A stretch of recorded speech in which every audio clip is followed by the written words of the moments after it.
স্বাগতম আপনাদেরকে রান্নার ডায়েরিতে। এখানে আমি শেয়ার করি সহজ আর মজাদার সব রেসিপি, যেখানে প্রতিটি পদে থাকে স্বাদের সাথে একটু ভালোবাসা। চলুন একসাথে রান্নার ডায়েরিতে পাতায় পাতায় লিখি নতুন কথা। তো আজ আমি বানাতে চলেছি সুজির পাকান পিঠে। তো সুজির পাকান পিঠে বানানোর জন্য আমি প্রথমে 1 প্যাকেট সুজি নিয়েছি। এটাকে হালকা করে একটু ভাজা করে নেব। তার জন্য আমি একটা কড়াই বসিয়েছি আর এবার সুজিগুলো দিয়ে দিচ্ছি।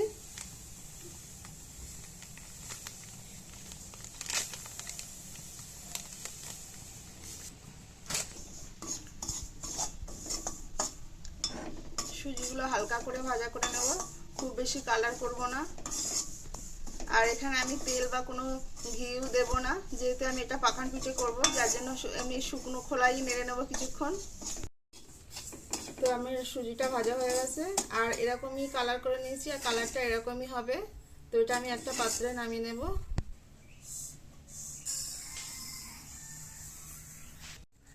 তো আমি একটা কড়াই বসিয়ে নিয়েছি আর আমি এর ভিতরে একটু চিনি দিয়ে দেবো, মানে চিনির ক্যারামেল বানিয়ে নেব।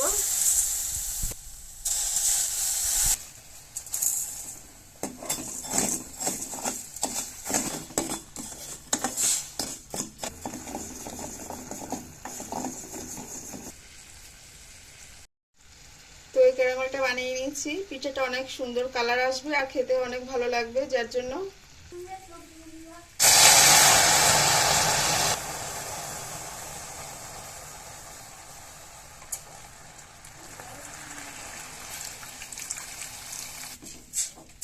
তো আমার ক্যারামেলটা রেডি হয়ে গেছে, দেখতেই পাচ্ছেন, আর কত সুন্দর একটা কালার এসছে। তাই এটা আমি ঠান্ডা করে নেব একদম উষ্ণ গরমের মতো।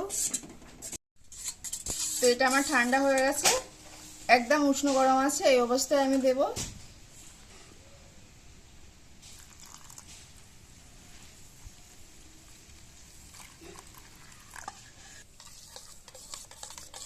তো আমি খুব ভালো করে মিশিয়ে নেব সুজির সঙ্গে এই ক্যারামেলটা।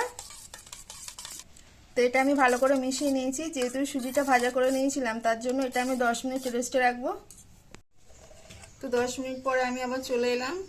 তো দেখুন, যে চিনি শিরাটা দিয়েছিলাম সেটা একদম নেই, মানে সুজি পুরো টেনে নিয়েছে। তো এই পর্যায়ে আমি 2 চামচ ময়দা দিয়ে দেব। বাকি একটু চিনি শিরা ছিল, সেটাও দিয়ে নেব।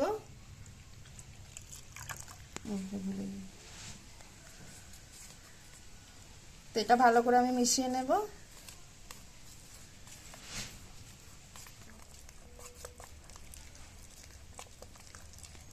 আমি আবার একটু চিনি দিয়ে নেব, স্বাদ মতো লবণ। তো এটাকে আমি ভালো করে মিশিয়ে নেব। আর যেহেতু চিনি দিয়েছি, এর থেকে কিছুটা জল ছাড়বে। তো আমি এটা খুব ভালো করে চিনি ময়দা দিয়ে মিশিয়ে নিয়েছি। আমার ব্যাটারটা রেডি হয়ে গেছে, এরকমই হবে, মানে খুব বেশি পাতলা হবে না আর খুব ঘনও হবে না। তো আমি গ্যাসে একটা কড়াই বসিয়েছি আর সাদা তেল দিয়ে নিচ্ছি। তো তেলটা গরম হওয়া পর্যন্ত আমি একটু অপেক্ষা করব। তো আমার তেলটা গরম হয়ে গেছে, তো আমি প্রথম রুটিটা দিয়ে দিলাম।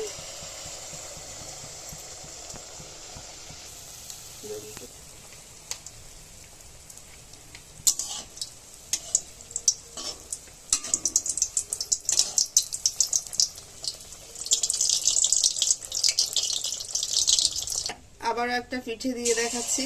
তো পিঠেগুলো কিন্তু খুব সুন্দর ফুলছে, প্রথম পিঠেটাও ফুলেছে।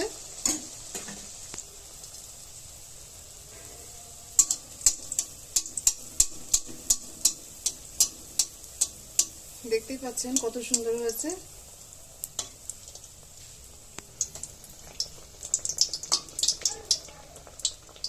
তো এভাবেই আমি একে একে সমস্ত পিঠেগুলো তৈরি করে নেব।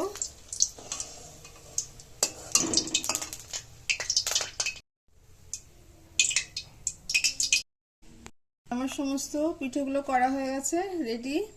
তো দেখুন কত সুন্দর হয়েছে দেখতে, আর খেতেও কিন্তু খুব সুন্দর হয়েছে, একটু ভিন্ন স্বাদের হয়েছে। সুজির পাকান পিঠে কিন্তু আমরা অনেক খেয়েছি, তো এভাবে একটু আলাদা স্বাদের খেয়ে দেখলাম, তো ভালোই লাগলো। তো আমার এই বানানো পিঠেটা কেমন হয়েছে, আপনাদের কেমন লেগেছে অবশ্যই কমেন্ট করে জানাবেন। আর যদি ভালো লেগে থাকে তাহলে একটি লাইক করে দেবেন।